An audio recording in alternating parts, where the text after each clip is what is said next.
आपका अपने YouTube channel पढ़ाई करो ऑनलाइन ऑल सब्जेक्ट में एक बार फिर से स्वागत है। आज ये वीडियो उन हमारे प्यारे दोस्तों को नहीं स्किप करना जो क्लास 10th का आज का विज्ञान का पेपर दे के आए हैं। उन लोगों को ये वीडियो स्किप नहीं करना, क्योंकि इस वीडियो में हम आपको फुल सोल्यूशन देंगे।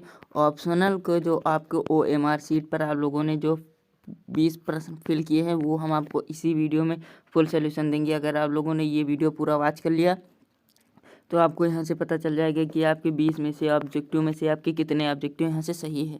तो यहाँ से आप लोग अपना कोड सब ये मैच कर लीजिए, और अगर आपके कोड का ये नहीं तो अपना कोड कमेंट कर दीजिए, तो हम आपके कोड का वीडियो सोल्यूशन आपको प्रोवाइड कर देंगे। तो यहाँ से आपका ये पूर्णांक 70 नंबर का था और यहाँ पर विज्ञान का पेपर था।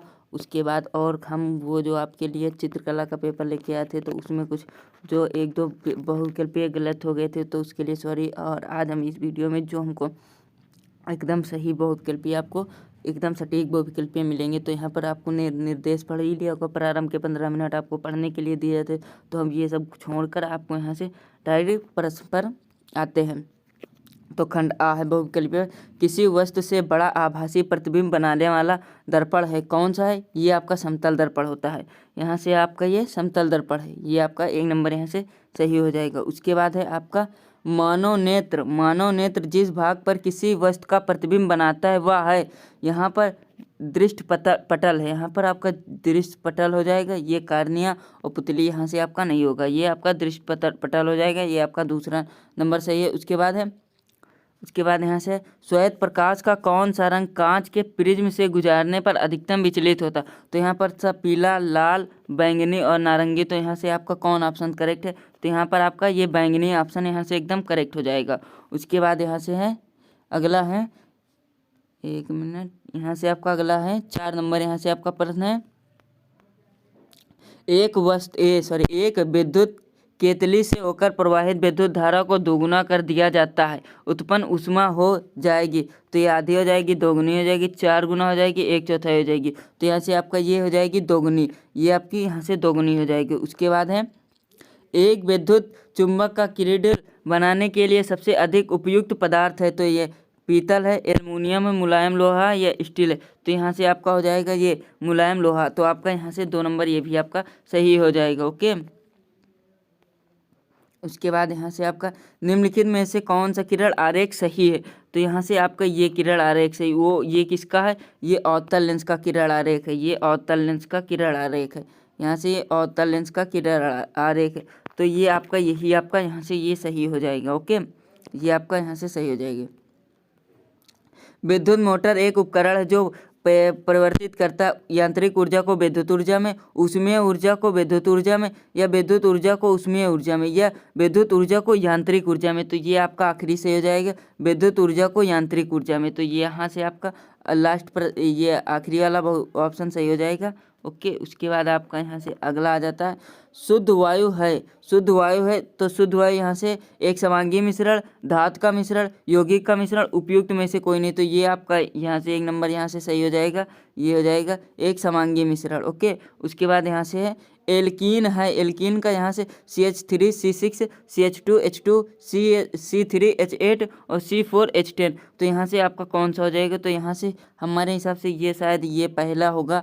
अगर ये हमें डाउट में है तो आप लोग इसे एकदम करेक्ट करके यहाँ से आप लोग देख लेंगे, और अगर हमारा गलत होगा तो आप लोग हमें कमेंट करके बता देंगे। ओके, और कमेंट कर देंगे तो आपके भाई बहन है उनको भी पता चल जाएगा कि यहाँ से कौन सा ये सही होगा, क्योंकि ये हमें कन्फ्यूजन में एग्जैक्ट ये हमें नहीं पता। ओके। और उसके बाद आपका है यहाँ शुद्ध जल का मान होता है, शुद्ध जल का मान 0, 1, 7 या 10। तो यहाँ से शुद्ध जल का ये तो किसी का नहीं गलत हुआ होगा, इसमें शुद्ध जल का मान 7 होता है, इसमें शुद्ध जल का मान 7 होता है। ओके। उसके बाद हम आवर्त सारणी के 3 आवर्त में बाएं से दाएं ओर जाने पर परमाणु क्रमांक तथा परमाणुीय आकार में वृद्धि होती है, परमाणु क्रमांक तथा परमाणुीय आकार में कमी आती है, परमाणु क्रमांक में वृद्धि होती तथा परमाणुीय आकार में कमी आती है, या उपयुक्त में से कोई नहीं। तो ये आपका दूसरा यहाँ से सही हो जाएगा, परमाणु क्रमांक में वृद्धि होती तथा परमाणुीय आकार में कमी आती। तो यहाँ से आपका ये दूसरा सही हो जाएगा। उसके बाद आपका यहाँ से अगला आ जाता है कॉलम ए में दिए गए पदार्थों को सुमेल कॉलम में बी में दिए गए पदार्थों के अनुप्रयोग कीजिए। तो यहाँ से आपका यहाँ से ये देखिए यहाँ से हो जाएगा प्लास्टर ऑफ पेरिस साबुन का निर्माण करता है। ये देखिए कास्टिक सोडा और सोडियम बाइकार्बोनेट, यहाँ से ब्लीचिंग पाउडर। तो ये जो प्लास्टर ऑफ पेरिस साबुन बनाने का निर्माण और ये कास्टिक सोडा मूर्ति बनाने का निर्माण, ये सोडियम क्लोराइड कीटनाशक और यहाँ ब्लीचिंग पाउडर प्रति अम्ल। तो यहाँ से आपका ये दूसरा हो जाएगा। जो कास्टिक सोडा है वो मूर्ति बनाने के काम आता है। ओके, तो यहाँ से ये आपका सही हो जाएगा। यहाँ से आपका बी नंबर ये सही हो जाएगी। अगर ये हो सकता है ये गलत हो गया हो तो आप लोग इसे हमें कमेंट करके तुरंत बताएंगे, जिससे आपके भाई बहनों का और का सही हो जाए। यहाँ से उसके बाद निम्नलिखित में से मेथिल, यहाँ से निम्नलिखित में से मेथिल, एक मिनट, ये यहाँ से हम इसको टिक लगाएं। तो यहाँ से निम्नलिखित में से मेथिल ऑरेंज मिलाने पर कौन सा लाल हो जाता है? तो NaCl या जलीय होता है, H2SO4 सांद्र है, और KOH यहाँ से जलीय है, और ग्लूकोज इसका फार्मूला होता है ग्लूकोज का यहाँ से C6H12O6, ये ग्लूकोज का फार्मूला।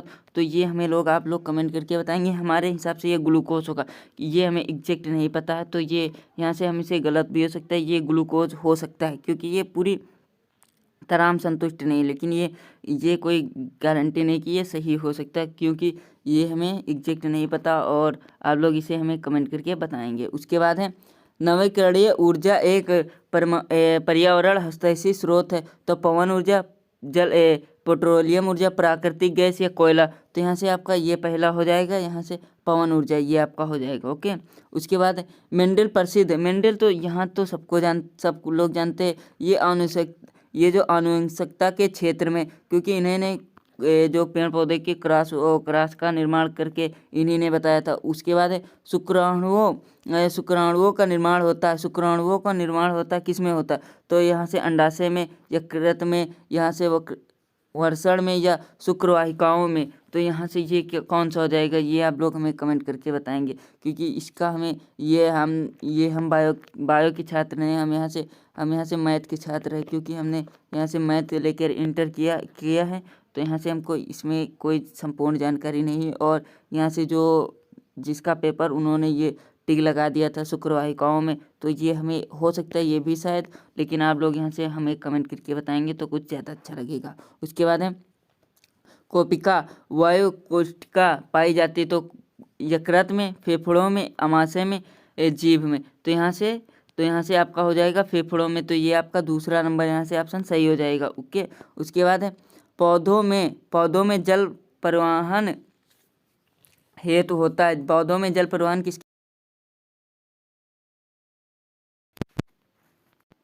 तो इसको हम रिपीटेड करते हैं। वो क्या, यहाँ से पौधों में जल के परिवहन के लिए होता है, पौधों में जल परिवहन, तो ये जाइलम होता है। यहाँ से और कोई नहीं होता। ओके, तो यहाँ से जाइलम होता है, ये सबको पता होना चाहिए। उसके बाद एक स्वस्थ व्यक्ति में समान रक्तदाब होता है। जो स्वस्थ व्यक्ति होता है 140/80 या 120/80 या 135/100 या 125/115।